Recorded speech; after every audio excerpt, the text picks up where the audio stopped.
if I remember rightly, that it was actually his uncle that paid for him to enter the Riders qualifier, and I think he had to convince him to get out of bed that day, and just look how much that one day changed his life. He can't write him off, let's be honest. You know, he's one of them players, like I said, when his back's against the wall, he comes out fighting, and that's what he's done for the last 8 years, and he should say he can't do it for another 16 years.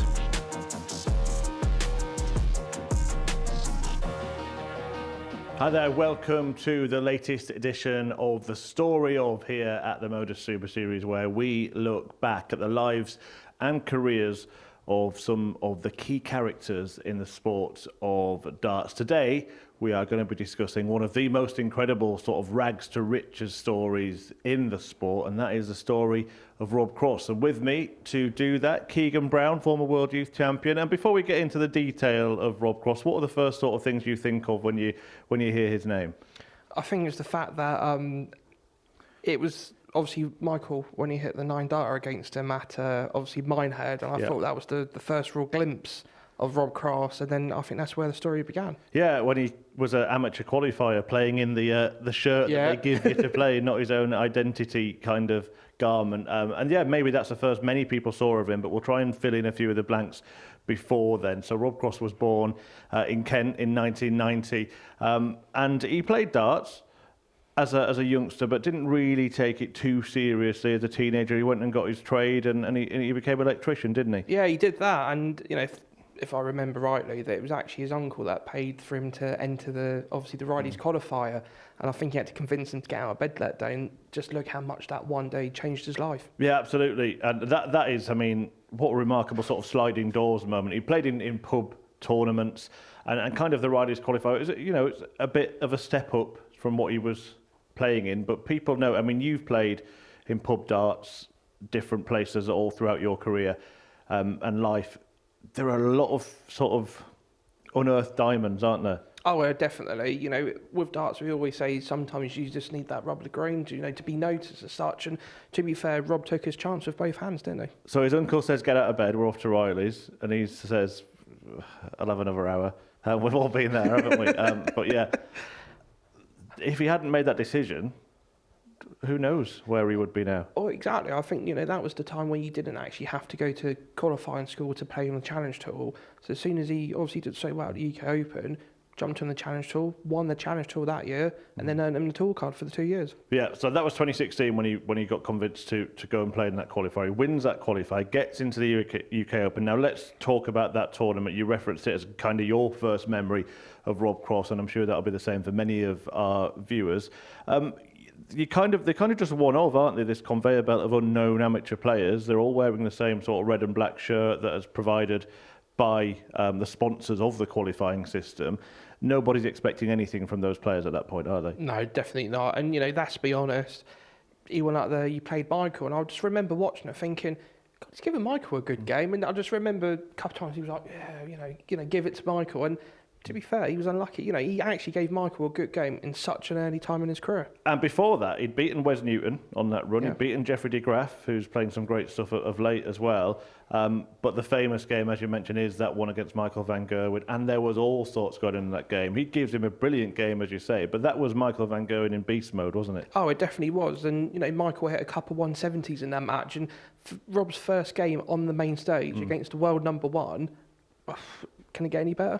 Yeah, joined the Challenge Tour, didn't he? You mentioned that he would go on and be a prolific winner on that circuit. Yeah, 100%. He was first, and I think Ryan Searle was second. And obviously, Rob then came across to the Pro Tour, and well, let's be honest, he blitzed it, didn't he? Yeah, three wins on the Challenge Tour season, 2 runner-up placings as well. Also had a 9-darter of his own that season. I mean, a lot of dart players have been through this. You're a good pub player, and you think, could I take it to the next level? Not only is he taking it to that next level, he's won the whole tour. He blitzed it, didn't he? Let's be honest. I think that was the one game on the European tour where I think he played Dimitri and he hit 115 average against Dimitri. And he just came back. I just remember in Germany, he came back, he went, it was all right, wasn't it? Just so plain Jane. It was, it was unbelievable. But yeah, he just took the field apart. And that meteoric rise continued when he got his tour card as a result of getting through the Challenge Tour, along with Ryan Searle, as you say. Remarkable now when you think what those two have gone on to achieve. But straight away he took to the Pro Tour like a duck to water as well. Yeah, he did. I remember him playing a couple of games in Barnsley where he was taken out.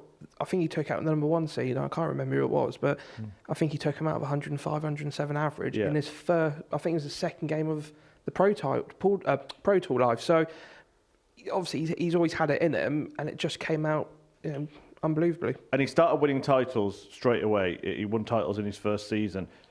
That was, I mean, not totally unheard of, but it was rare to see a player come and do that so consistently from nowhere. Yeah, 100%, because, you have to remember, at that time, out of the 30 Pro Tools, 29 of them went to Michael van Gerwen. And let's be honest, if Phil turned up, he would have won the other one, wouldn't he? But, for Rob to do that in his first season is fantastic then. And if he did it now, it'd be even fantastic now. You were around. What was the sort of buzz like around? Were people sort of saying, this Rob Cross can play? They become very fearful of him straight away, and it was the point where, when people say, sometimes you got the player beaten before you did anything, and I think that how Rob adapted to the Pro Tour life was phenomenal, and he had people beaten before he even went up there and played. The big moment really where he started to emerge as a top contender was a run to the final of the European Championship towards the back end of that year. He's soaring up the rankings by then. You remember that one and the final he lost to Michael van Gerwen? Yeah, I did. And I think that was the true catalyst to how he could obviously had the belief to play on stage. Because I think, even at the match play, I think he famously turned around to Adrian Lewis and said, I'm going to net your world number 4 spot, jokingly. Yeah. And AD was like, oh, okay. Taking no notice of it. But yeah, I think from October onwards, he was phenomenal. He certainly was, and this little narrative between him and Michael van Gerwen would play out over the course of that year, wouldn't it? He lost in the final of the European Championship, but probably still one of the most famous games that he's ever played in, and one of the best games that we've ever seen on the Ali Pali stage was that World Championship semi-final. First of all, debut at the World Championship, and Rob Cross, this unknown sort of almost still amateur, has made it to the semi-finals to take on Michael van Gerwen, with obviously the potential of meeting Phil Taylor in the final. Before going into that semi-final, how can he deal with that kind of pressure, or is there any pressure? Is it all on the other player? See, it was a weird situation I found with Rob's first World Championship, because it reminded me of Barney's first, obviously, Purfleet, where people had multiple match starts to beat him. Mike Smith did, Dimitri did, and he just kept on riding his luck. And as he kept on riding his luck, he kept on playing better and better. And yeah, that semi-final, I think the talking point was that 1-6-1. Yeah. Some breathtaking darts from Rob Cross in there, big finishes at the right time, crucially in set play as well. But also the misses in that match. Michael van Gerwen could have won it. It went the full distance, didn't it?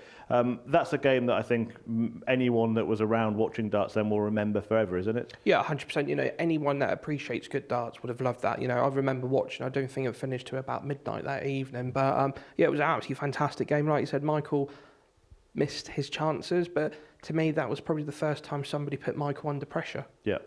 And Rob Cross went into that tournament, he was starting to be respected. I don't think anybody thought that he'd be going that far.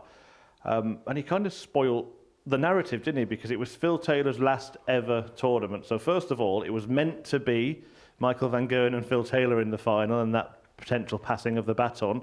Instead, it's Rob Cross in his very first World Championship, about to take on the 16-time, soon-to-be 17-time world champion. He had his own ideas about that, didn't he? Yeah, he did. And, thinking about it now, I remember there was another picture of him and Phil at the Grand Slam, and I think Rob said, it's going to be me and you in the world final. And it was like, oh, okay. And then, well, let's be honest, he blew apart, didn't he? Yeah, I mean, that performance in the final, astonishing. He absolutely blew Phil Taylor, the greatest player ever in his last ever game, remember, as a PDC professional. He blew him away. Yeah, he did. And, let's be honest, I think Phil had 104 and Rob had 108 average.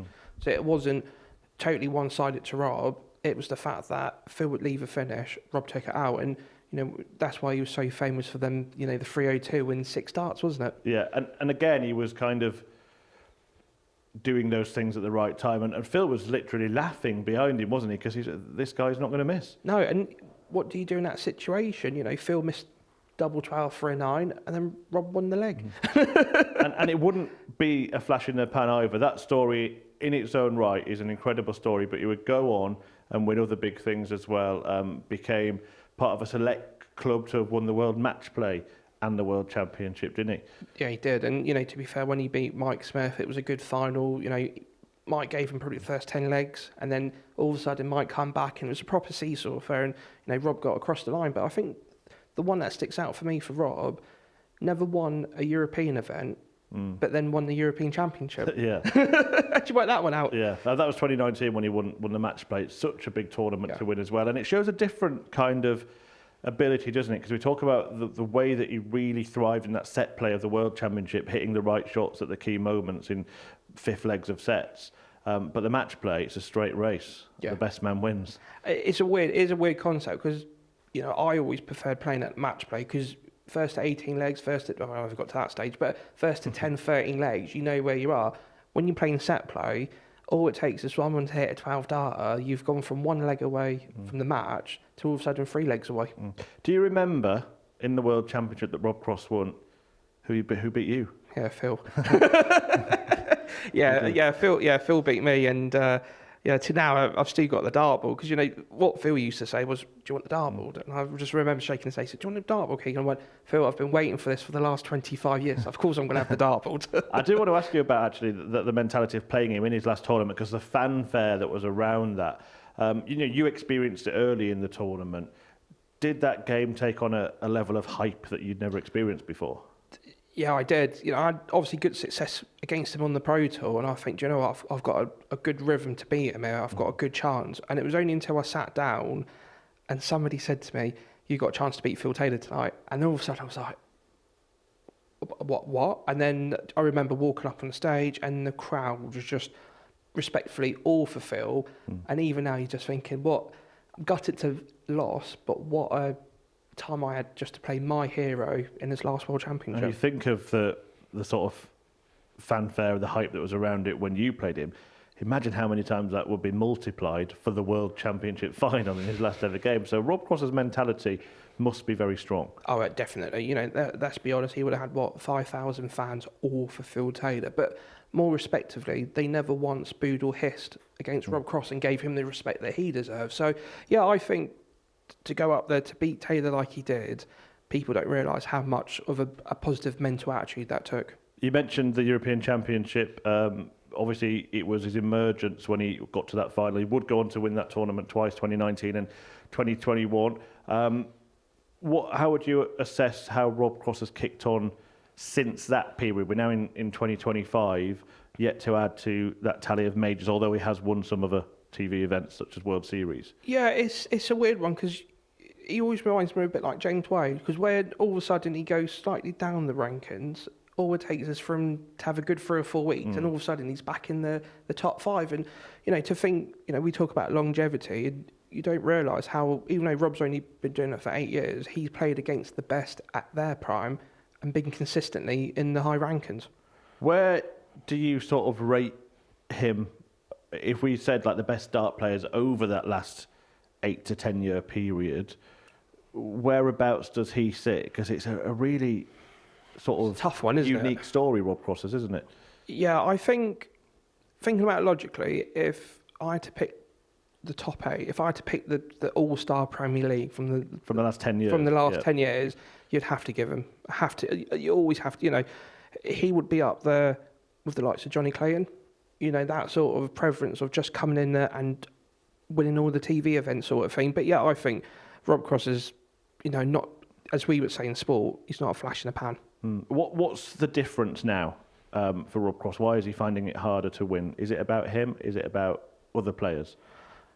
I'm not too sure. To be fair, it's a really hard graft where you're thinking, you win such an amount in 1 year, and then for 2 years down the line you have to defend it. We know Rob's more than capable of defending any sort of money, but the problem is all the youngsters want it, and he's feeling something. Then he's probably now thinking of what Michael was thinking about him 8 years ago. Sort of, that sort of rules have reversed. And to be fair, we know there's nothing going to stop Rob from winning any other TV competitions this year. He could go on and win the world. We talk about Luke Littler a lot, inspiring young players, but when Rob Cross won the World Championship, did he inspire a generation of dart players to think anybody can go and do it? Yeah, because I actually started giving up work that January. And funny enough, me and Paul Nicholson, when Rob won the World Championship, and the first UK Open qualifier was in glorious Wigan in February, there was a buzz around the room where me and Paul felt, because Rob won it, it meant that anyone could go have a good run. And I think that was the first year where the Pro Tour started then being, it started being broken down by other players by winning them. So I think Rob Cross inadvertently gave a lot of players confidence on the Pro Tour. How do you see the remainder of his career panning out? Are there more triumphs ahead? Yeah, definitely. You can't write him off, let's be honest. You know, he's one of them players, like I said, when his back's against the wall, he comes out fighting, and that's what he's done for the last 8 years, and he should say he can't do it for another 16 years. Yeah, well, who is to say that? Thank you very much, Keegan, for this little look back and look forward at the potential future of Rob Cross. This has been the story of Rob Cross, and there is plenty more shows like this here on the MODUS Super Series channel on Pluto TV.